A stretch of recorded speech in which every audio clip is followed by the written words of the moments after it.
Penchant Social with me, PennyXxx.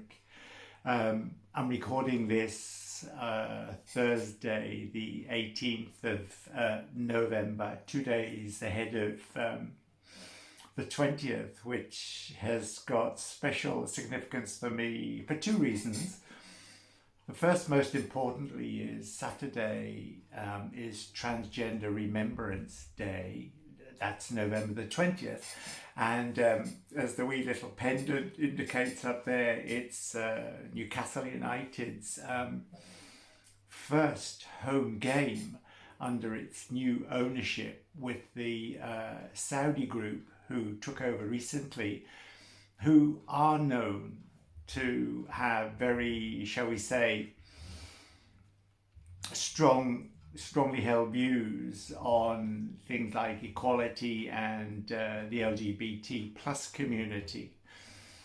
So it's just very curious that the days coincide, the home game and the Remembrance Day. And I think it's to that point that I really wanted to raise this edition of Penchant Social to bring out something very specific. And it has to do with an event that's taken place here in the United Kingdom, for those of you who aren't here, regarding a cricketer known as Azeem Rafiq.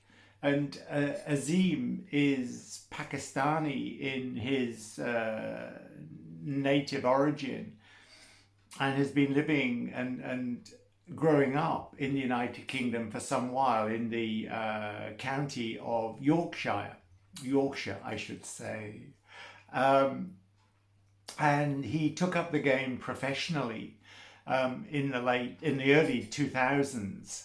But it's only come to light this week, really, that in all his time playing professional cricket in that county and also representing the country of England, he suffered incredible racial abuse. And he, at the time, had one course of action. Well, I suppose you had two. He could leave the game, or if you wanted to remain in the game, he had to tolerate the situation. And that went on for many years until eventually he decided he couldn't take it anymore. He even lost a child in birth and suffered the ignominy of no recognition for his stress or emotional dilemma by his so-called cricketing colleagues when he went through that emotion with his family. And I raise this because the one thing I take from this is that when these things are going on, people in positions of influence turn their heads away and ignore it. They walk on the other side of the street and pretend they can't see what's going on. And here we are in 2021. And senior people in the game, in the representative game at a national level and in the county game, are only now holding their hand up and saying, oh yes, we did see it going on, but we didn't do anything about it. And I think it's incredible to hear that, because here I am 1 year down the road from last Remembrance Day, and my experiences this year have been exactly that. And I know, being in contact with so many transgender people, not girls, but girls and boys, that we are experiencing as a minority group, just like Azeem, the same treatment, where people in influential positions choose to ignore us, choose to ignore our plight, choose to ignore our situation because it's too much bother.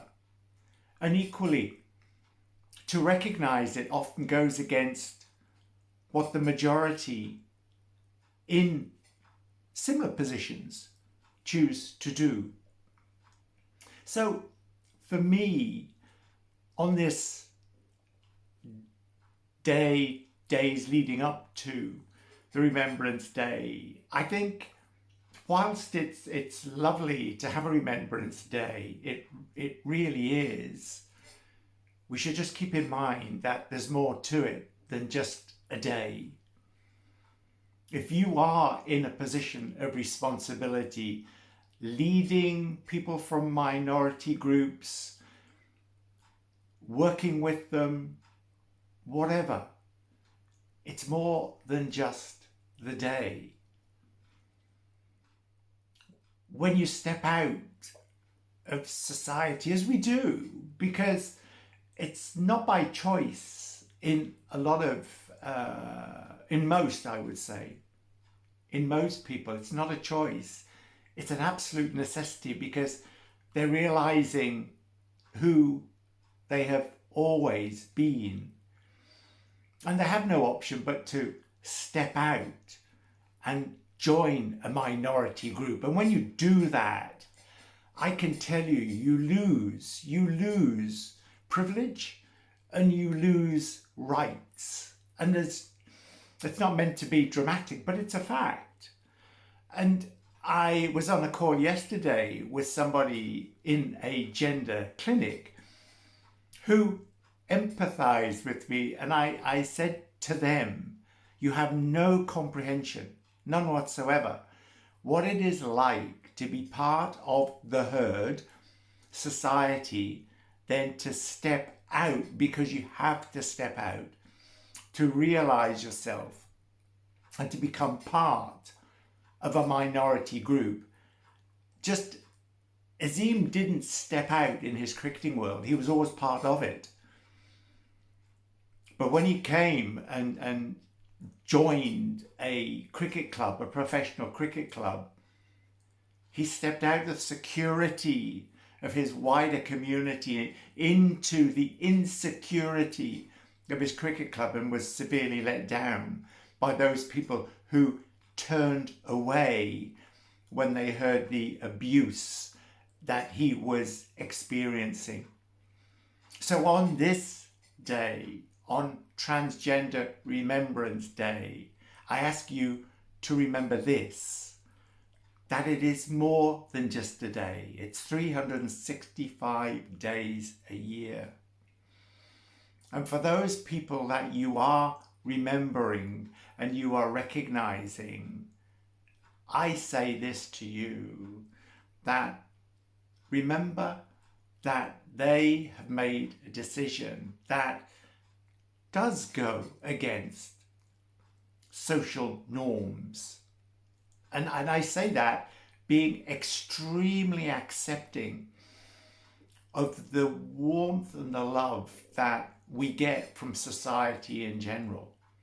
But once you step out of society and you get into the institution, the institutional organizational structures, in my case, like the NHS, you suddenly discover you are a minority and that you don't get the treatment or the recognition you previously did. So that's what I'd ask you to remember. But I also want to say, I think I can say this on behalf of the community that I am part of now, that the love and the warmth we get from, I think, society in general is absolutely fabulous. And for that, I think we are all eternally grateful. So it's a wonderful day and it's a wonderful thing to keep in mind. So I thank you, and hopefully this time next year when we're back around the day again, we can look upon it with affection and we can look upon it with warmth and generosity towards everyone that is in minority groups and everyone that is supporting minority groups. So from me, goodbye and God bless.